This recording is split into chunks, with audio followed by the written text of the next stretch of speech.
किसानों के कंधों पर, किसान भाइयों के कंधे पर बंदूक रख करके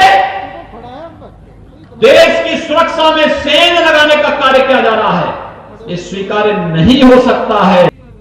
मोदी जी ने यही तो कहा कि हम चाहते हैं कि भारत का किसान, अगर मेरठ का किसान चाहे, अगर उसको कोई दाम 100 रुपया मेरठ में मिल रहा हो, चाहता कि नहीं मेरठ में नहीं, मुझे गाजियाबाद में 200 मिलना है, मैं मेरठ में अपनी फसल को बेचूंगा तो उसकी फसल पे कोई टैक्स नहीं लगेगा, उसको पूरी स्वतंत्रता मिलनी चाहिए और ये अधिकार अपनी फसल और अपनी उपज का मालिक किसान होगा।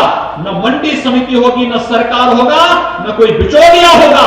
यह अधिकार प्रधानमंत्री मोदी जी ने आपको दिया है। और कुछ लोगों को यही परेशानी है कि किसान को यह अधिकार क्यों मिल गया, किसान इस प्रकार के कार्यों के साथ कैसे जुड़ सकता है। किसान अन्नदाता है तो वह अपनी फसल और अपनी उपज का मालिक भी है। वह तय करेगा उसे अपनी फसल को कहां बेचना है, उस पर कोई टैक्स न मंडी के अंदर न मंडी के बाहर कहीं नहीं लगना चाहिए। और यही प्रधानमंत्री जी ने कहा। प्रधानमंत्री मोदी जी ने इस बात को स्पष्ट किया है कि एफपीओज का गठन करेंगे, लेकिन खेत का मालिक किसान ही होगा और मुनाफा में बराबर का हकदार भी किसान ही होगा। किसान तो मुनाफे से कोई वंचित नहीं कर सकता है। उसकी आमदनी को कई गुना जब हम बढ़ाएंगे, उसके चेहरे पर खुशहाली आएगी, जब उसकी समृद्धि आएगी, और ये चेहरे पर खुशहाली, ये उसकी समृद्धि भारत की समृद्धि का आधार बनेगा। याद करिए 2014 में ही प्रधानमंत्री मोदी जी ने कहा था 2022 तक किसानों की आमदनी दुगनी होनी चाहिए। प्रधानमंत्री फसल बीमा की योजना, प्रधानमंत्री कृषि सिंचाई की योजना, सिंचाई की योजना को तकनीक के साथ जोड़ करके वन क्रॉप मोर क्रॉप के साथ उसे सब्सिडी के साथ जोड़ने की कार्रवाई हो, या फिर समय पे बीज और खाद की उपलब्धता या कृषि विज्ञान केंद्रों के माध्यम से नई तकनीक उसे उपलब्ध कराने का कार्यक्रम हो, ये सभी तो तेजी के साथ आगे बढ़ रहे हैं। विपक्ष को तो तब भी परेशानी थी जब प्रधानमंत्री मोदी जी ने किसानों के लिए प्रधानमंत्री किसान सम्मान निधि का लाभ दिया। उनको परेशानी इस बात को लेकर के किसान को यह लाभ कैसे मिल जा रहा है, तब भी हो हल्ला करते थे। तमाम प्रकार की तब भी ये बातें करते थे कि किसान को यह लाभ नहीं मिलना चाहिए। फरवरी 19 में प्रधानमंत्री किसान सम्मान निधि मोदी जी ने लागू की और उत्तर प्रदेश से ही लागू किया।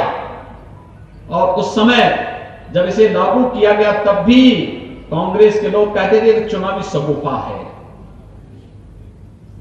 लेकिन ये पैसा पिछले 1.25 वर्षों से लगातार किसान के खाते में जा रहा है। लोग कहते थे कोरोना कालखंड में ये सब रुक जाएगा। मोदी जी ने कहा कि मंत्रियों का वेतन रुकेगा, विधायक सांसद का वेतन रुकेगा, लेकिन किसान की किसान सम्मान निधि नहीं रुकेगी। ये है काम। ये जो मंच पर बैठे हुए हमारे जनप्रतिनिधि हैं, प्रधानमंत्री मोदी जी उनकी प्रेरणा के केंद्र बिंदु हैं।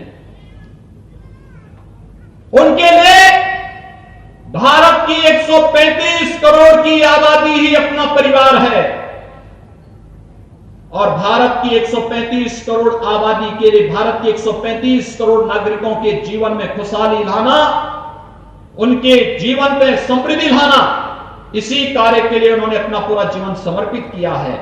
और मंच पर बैठा हुआ एक एक जनप्रतिनिधि जब अपनी पूरी का पूरा वेतन, अपनी पूरी की पूरी निधि कोरोना के उपचार के लिए, कोरोना जैसी महामारी के लिए लड़ने के लिए सरकार को समर्पित करता है, तो उस समय एक शर्त रखता है कि किसान को प्रधानमंत्री किसान सम्मान निधि मिलनी चाहिए। और भाइयों बहनों, कोरोना कालखंड में हर एक किसान के खाते में पैसा गया।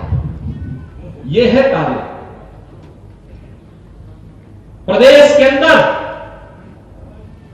लगातार ये कार्यक्रम में अभियान आगे बढ़ रहे हैं। आज प्रदेश के अंदर हमारे पास 6 कृषि विश्वविद्यालय हैं, 4 राज्य सरकार के, 1 निजी क्षेत्र का और 1 केंद्रीय विश्वविद्यालय। प्रधानमंत्री मोदी जी ने अभी कुछ माह पहले झांसी में एक केंद्रीय विश्वविद्यालय का लोकार्पण किया। प्रदेश में पिछले पिछले 3.5 वर्ष के दौरान 20 नए कृषि विज्ञान केंद्र बनाए गए। एक कृषि विज्ञान केंद्र किसान की आत्मनिर्भरता के आधार।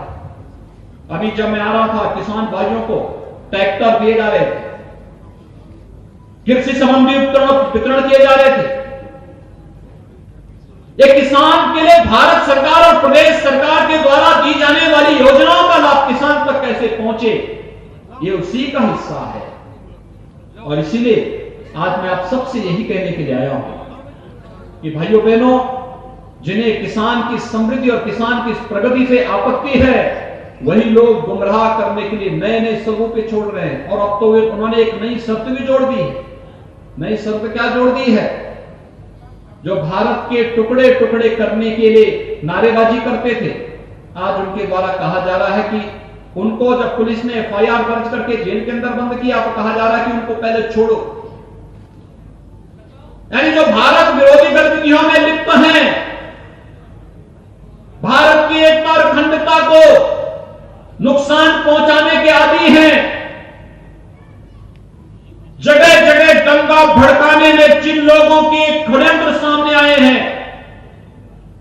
आज उनकी पैरवी हो रही है। किसानों के कंधों में बंदूक रख करके भारत की एकता और अखंडता को चुनौती दी जा रही है। किसानों के कंधों पर, किसान भाइयों के कंधे पर बंदूक रख करके देश की सुरक्षा में सेंध लगाने का कार्य किया जा रहा है। ये स्वीकार्य नहीं हो सकता है। और इसीलिए भाइयों बहनों, भारत का अन्नदाता किसान सम और विषम दोनों परिस्थितियों में सदैव भारत की एकता और अखंडता के साथ खड़ा रहा है। उसके लिए भारत माता की रक्षा करना और भारत माता के लिए सब कुछ समर्पित करना, उसके लिए यही शिरोधार्य है। और वह निरंतर इसके लिए कार्य किया है। और मैं आप सबका आह्वान करूंगा